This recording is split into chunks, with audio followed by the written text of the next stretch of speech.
All right, in this episode, we talk about how the front leg drives the trunk and high school baseball practice.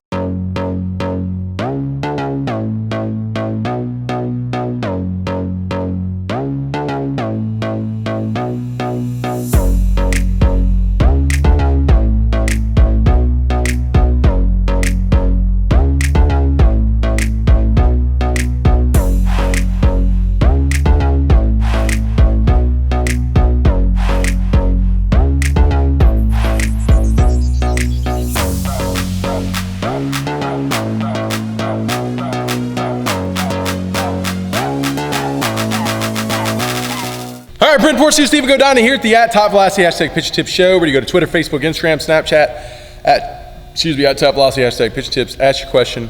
Hashtag baseball tips. Starting to get some good baseball tip questions. Ask your question, we answer on the show. Did some previous episodes without Stephen. Thought he bailed on me for the holidays, but look at him. He's as committed as I am to answering your questions, to get you ready for this season coming up. We're going into the new year. Yep. Knocking this 2015 out of the park. You think we can do this for 300 and something shows going into 2016? Yeah. I might die. All right, what's the question for today? Blake Gaze 021 asks, is getting that front leg extended a result of getting further down the mound, or is there more to it? Well, yeah, I mean, angles, that front leg needs better angles. If that front leg's vertical, you can extend it, but you're just going to jump going into pitch release. The reason we're talking about getting front leg extended, there's a ton of studies that show correlation of front leg extension before pitch release to ball speed. So that's about a good vector of the front leg. So if that's the ankle to knee, the force vector of the front leg, that would be a good vector to push into. But here's the kicker. High velocity pitchers typically land with more flexion at front foot. So they're more flexed from, thigh to front leg force vector. But then they get more extension, and that's what creates the force production.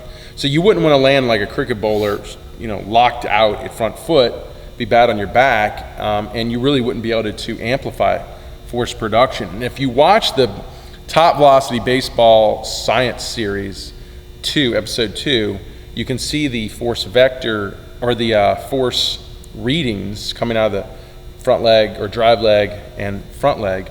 And the front leg readings of the high velocity pitcher have an initial spike of force, which is stabilization, and then another spike as it dips, and another spike, which would be extension. So your only way you're going to get that is if you do land in flexion and then you push into extension. Flexion, extension creates this force, right? Mm-hmm. So, but what prevents it from wanting to go straight up and down? Yeah, farther down the mound, you're going to spread your legs out more, and just like a sprinter getting on the block, he's trying to get his force vectors more linear, specifically the back leg. So he spreads his legs out, and that allows you to take your force vectors down as your legs spread. That does help, but you do have short striders that still getting good linear front legs, and it's because they keep their trunks loaded back longer.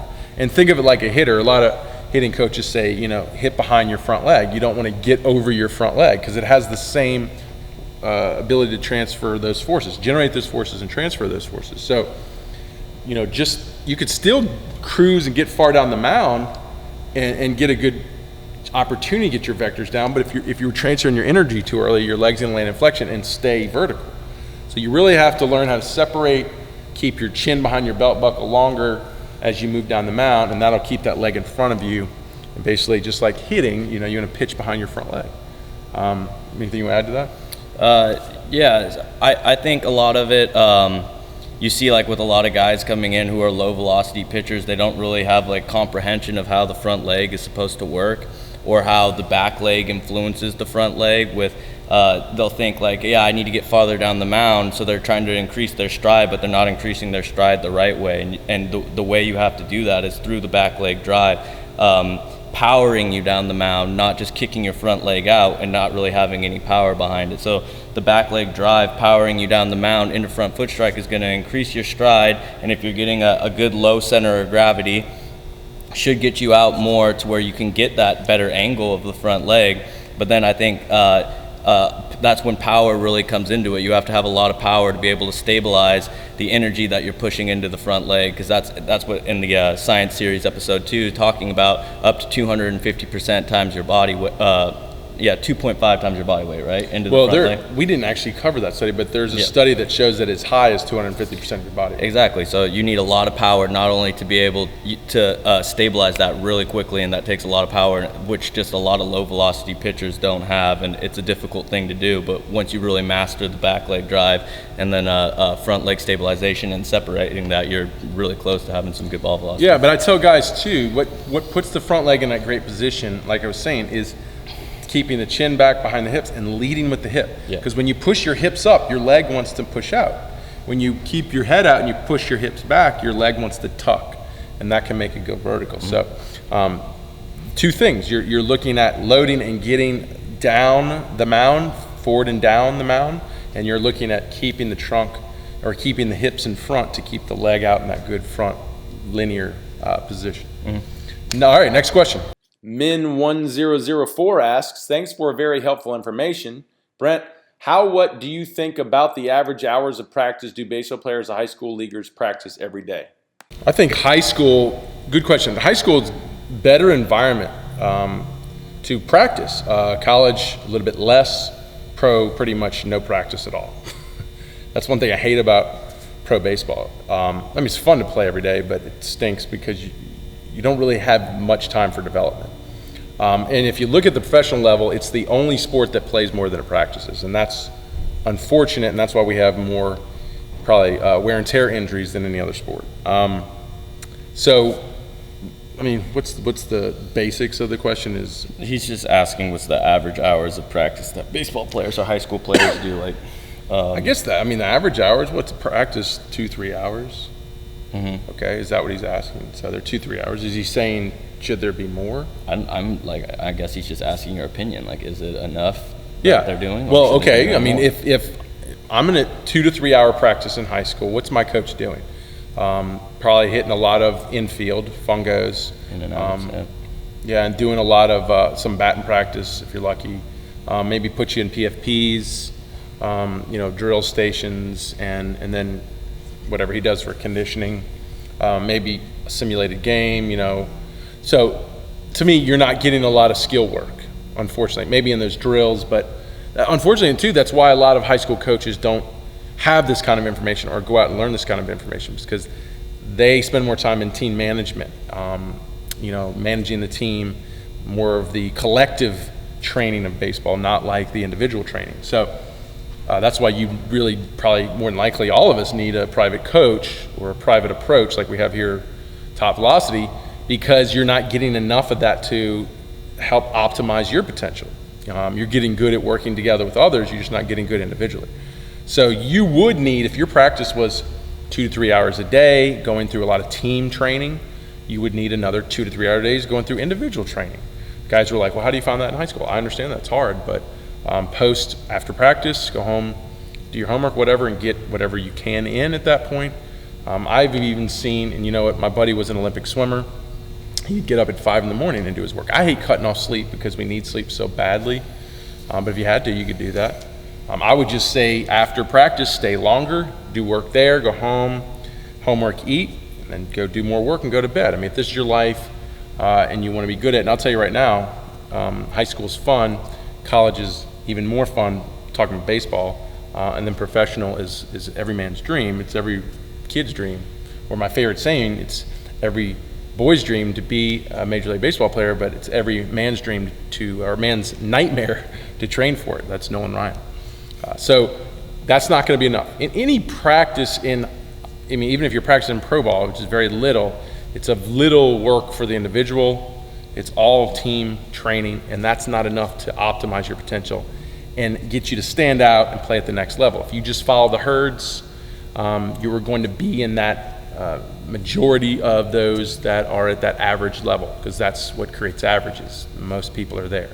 Typically, there's a very good chance you fall in those averages. I fell in those averages. Stephen fell in those averages. So to get into the elite levels, if genetically God didn't bless you with the ability to climb out of those averages easily, then you're going to need time developing your individual skills and your power development, your mobility, and all the things like we do here at TopVelocity.net. And that's where you need a 3X program, you need a 2X program, because if you're sick of being in the averages, that's the only way you're going to get out, and it's going to take more than just your practices in high school. You want to add to that? Yeah, just like pretty much what Brent's saying. If your average is, even if you are an elite guy too, starting at that age in high school at a young age and really training is still going to be so beneficial for you. But especially if you're just not genetically where the other guys are, and this is your only way to, and you're really committed and you want to play at the next level and you want to try to go, like it's your dream to go play professional baseball, then you need to be spending time training. And I know in high school it's hard, especially at that age. You want to go do stuff with your friends, and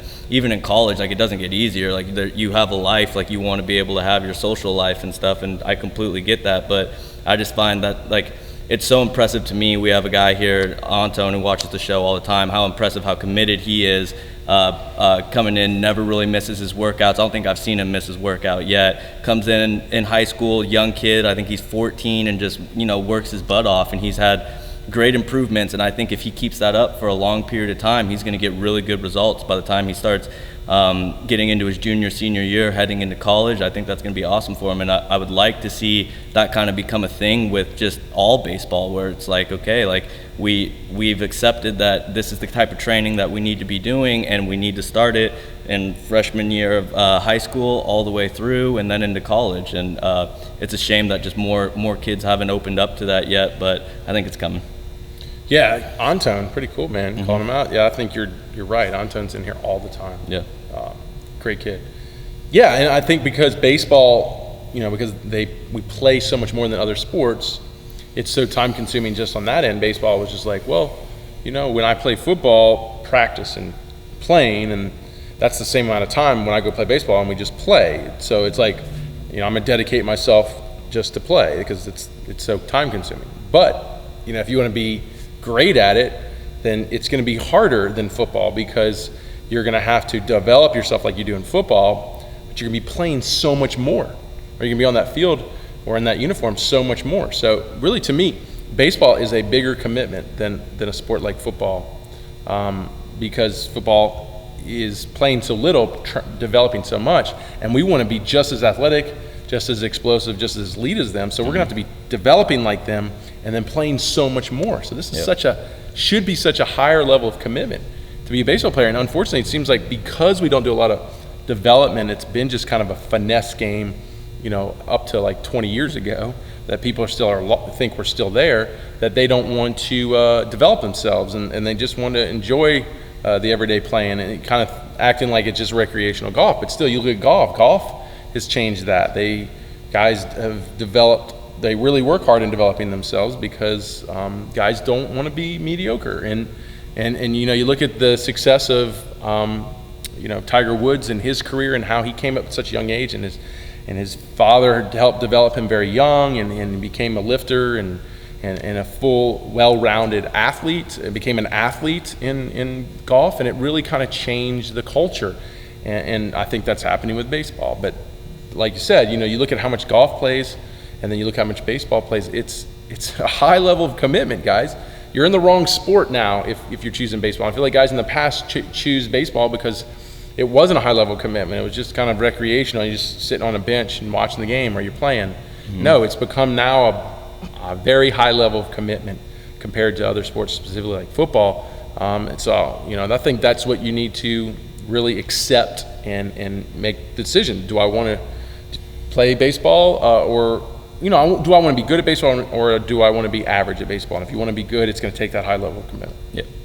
All right, good question. If you have a question, go to Twitter, Facebook, Instagram, Snapchat, at TopVelocity, hashtag pitch tip. Ask your question. We answer on the show. Baseball tips, catcher tips, infield tips, outfield tips, whatever you got, man. We'll answer them. Hope you're having a good holiday. We'll see you on the next episode. Yeah. Hold on. We them boys.